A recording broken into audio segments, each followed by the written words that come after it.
A aula de hoje é sobre distribuições de frequência, que é a última parte relativa a resumo de dados. Então, se a gente considerar o mesmo conjunto de dados que a gente já vem trabalhando em outras aulas, onde a gente sabe que a amplitude de variação desses dados é 14, saindo de um mínimo de 1 até um máximo de 15, a nossa meta agora é descobrir como esses dados se distribuem nessa faixa de variação. Então, o que é que a gente vai fazer? A gente vai pegar essa amplitude, esse intervalo de variação, e vai dividir ele em partes iguais. Na sequência, a gente vai contar quantas observações caem em cada um desses intervalos menores, que a gente vai chamar de classe. Então, nosso primeiro passo é determinar a quantidade de classes. E essa quantidade de classes é representada pelo número, pela letra K.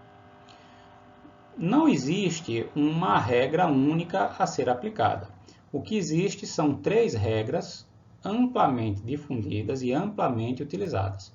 Então, veja, se a gente tem n menor ou igual a 25, ou seja, eu tenho até 25 dados, a recomendação é utilizar 5 classes. Roberto, posso usar 4?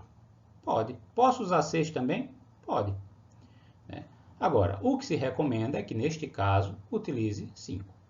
Se n é maior do que 25, se recomenda usar a raiz de n ou essa expressãozinha aqui que usa o logaritmo, onde eu tenho 1 mais 3,3 log de n. Aplicando essas regras ao nosso conjunto de dados, uma vez que a gente tem 30 observações, aplicando essas regras, pela regra primeira eu utilizaria 5, pela segunda eu utilizaria 5,48 e pela terceira 5,87. Eu vou adotar 6. E por quê? Porque, como eu falei, o que impera nesse caso é uma relação de conveniência. E aqui, uma vez que eu tenho esses valores aqui, números reais, não inteiros, eu vou adotar 6. Poderia adotar 5? Poderia. Mas eu teria um pouquinho mais de dificuldade de encaixar os números. Então, nesse caso, eu vou adotar o 6. O segundo passo é descobrir a altura de cada classe, ou seja, o tamanho de cada um dos intervalos que eu vou adotar. Então, eu já sei que eu vou dividir essa amplitude de variação em 6 partes. Então, qual é a altura da classe? Vai ser amplitude dividido pelo número de classes, que vai me dar uma altura de 2,33. De novo, eu vou adotar um número que seja mais fácil de trabalhar. Eu vou usar 2,5. Roberto, posso usar 2,33? Se assim você quiser. Mas eu vou usar 2,5. Por quê? Por uma questão de conveniência, onde 2,5 é melhor de trabalhar do que 2,33. Aí veja só, existem duas formas de começar a construir essas classes. Do mínimo para o máximo, do máximo para o mínimo, você escolhe. Eu sempre abordo o problema do mesmo jeito. Faça chuva ou faça sol, eu sempre começo do mínimo para o máximo. Posso começar do 1? Posso. Mas como eu estou adotando aqui uma altura de classe maior do que a calculada, minha recomendação para vocês é não começarem do 1. Posso começar do 1? Posso, mas eu vou começar do 0. Certo? Por uma questão pura de conveniência. O que vocês não podem deixar passar ou permitir que aconteça é que na hora em que vocês definirem os intervalos, que no final das contas, qualquer observação fique fora das classes. Então, o que não pode, isso é mais fácil de acontecer ou no mínimo ou no máximo. Então, se você chegar lá e descobrir que o 1 ficou fora ou que o 15 ficou fora, isso é um indicativo de que vocês erraram alguma conta. Então, veja, eu vou partir do 0 e vou somar a primeira altura. Então, a minha primeira classe, ela vai de 0 a 2,5. que é o que está aqui. Agora vejam, o 2,5, né, ele consta em mais de uma classe. E agora? Né? Então veja, vocês escolhem se querem deixar o 2,5 na primeira classe ou na segunda. Então isso é uma escolha. Eu sempre escolho deixar na primeira classe. Então a minha primeira classe ela é um intervalo fechado em 0, aberto em 2,5. A minha segunda classe ela é fechada em 2,5 e aberta em 5. E observem, né, que cada limite inferior eu estou sempre somando 2,5, que é a altura da classe. Assim como no limite superior também. Né? Então vamos lá. Quantos dados caem na classe que vai de 0 a menos de 2,5? Quando a gente procura esses dados, aparecem apenas 5 observações que estão aqui já nessa primeira coluna. E aí eu vou passar para a segunda, onde eu vou procurar as observações entre 2,5 e menos que 5. Vou lá, procuro esses dados e acho mais 5 observações. Na terceira classe, que vai de 5 a menos que 7,5, eu encontro 6 observações. Na próxima classe, eu acho só 4, depois 3 e, por último, 7 classes, 7 observações aqui dentro. E com isso eu consigo agora descobrir como esses dados se distribuem ao longo do intervalo de variação. E agora eu consigo fazer novos resumos desses dados, que são as frequências. Então veja, a primeira frequência é a contagem. Eu tenho 5 na primeira, 5 na segunda, 6 na terceira, 4 na quarta, 3 na quinta e 7 na sexta classe. Então veja, essa é uma frequência absoluta simples. Por quê? Porque aqui estão literalmente as contagens brutas ou absolutas de quantos dados caíram em cada uma das classes. Uma forma de apresentar esses dados também é acumulando eles à medida que a gente vai avançando nas classes. Então veja, até 2,5 eu tenho 5 observações. Até 5 eu tenho 10. Menor do que 7,5 eu tenho 16. Então veja, 5 mais 5, 10.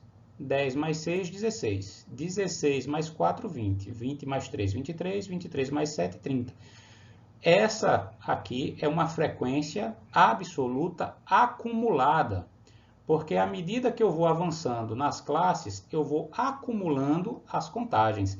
Então veja, se no final vocês não encontrarem 30, isso é um indicativo de que vocês erraram alguma conta no meio do caminho.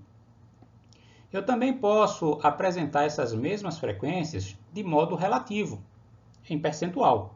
Né? Então veja, 5 corresponde a 17% de 30. Né? Então, 5, 5, 17, 17%. 6 corresponde a 20%. 4 corresponde a 13% de 30. 3, 10% e 7, 23%. Então veja, esta daqui é uma frequência relativa simples. Ela é relativa porque ela está em termos percentuais. E ela é simples porque ela não está aqui acumulada. Então, assim como eu fiz com os dados brutos, com as contagens absolutas, eu vou fazer também aqui com as contagens relativas. Então veja, até 2,5, ou seja, até menor do que 2,5 eu tenho 17%. Menor do que 5 eu tenho 33%. Menor do que 7,5 eu tenho 53% das observações. Menor do que 10 eu tenho 67% das observações. Menor do que 12,5 eu tenho 77%. E menor do que 100 ou menor do que 15, menor ou igual a 15 neste caso, eu tenho os 100%. E com essa distribuição de frequência que a gente tem aqui, a gente consegue montar vários gráficos. Quando eu pego as distribuições de frequência absolutas e relativas mais simples, ou seja, sem estarem acumuladas, eu tenho um dos gráficos mais importantes da estatística, que é o histograma. E aqui eu consigo ver se esses dados estão uniformemente distribuídos, se eles estão simetricamente distribuídos em relação ao seu meio, se eles se concentram mais perto do mínimo, mais perto do máximo, ou seja, se existe assimetria dentro desses dados. Quando eu pego os dados acumulados, eu tenho o que se chama de ogiva. E eu posso construir esse gráfico tanto com os valores absolutos quanto com os valores relativos. E se vocês perceberem, a forma do gráfico não se altera. O que se altera é apenas a escala com a qual eles são apresentados. Mas a gente tem várias formas de apresentar esses dados. E, de novo, o que é que impera? A relação de conveniência, né? O que é mais útil para que você consiga passar adiante a informação que você quer. Aqui está mais algum conjunto de gráficos que são bastante úteis também. Então, veja, essas frequências aqui, ó, a gente pode colocar elas também na forma de um gráfico de pizza, onde a área é proporcional à frequência, né? Então, veja, está aqui o verdinho. Cadê a primeira classe? Olha ela aqui, ó, de azul, que vai de 0 a menos de 2,5% e 17%. Né?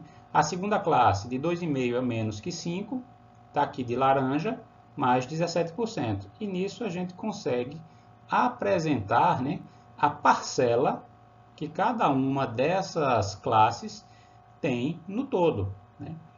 Uma outra representação também bastante útil é o que é chamado de resumo de 5 números. E ela vai do mínimo ao máximo, passando pelos quartis, né? Então, esse conjunto de dados aqui, ó, vai lá, mínimo 1, primeiro quartil 3, mediana 6, terceiro quartil 3 e máximo 15, né? E quando eu pego esses 5 números aqui, ó, tem um gráfico específico, né, que faz essa representação, que é o box plot, ou gráfico de caixa, ou dependendo do livro que vocês utilizarem, chamado de gráfico de caixa e bigodes. Enfim, tem uma série de nomes, mas o mais comum é esse gráfico de caixa ou box plot.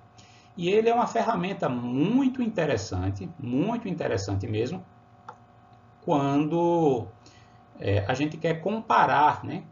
Então, se eu tenho 3 conjuntos de dados, eu posso montar um box plot comparativo e ver, por exemplo, quem, a princípio, tem um desempenho superior ou inferior a outro, né? Por exemplo, eu poderia estar considerando aqui diversos tipos de combustível, né?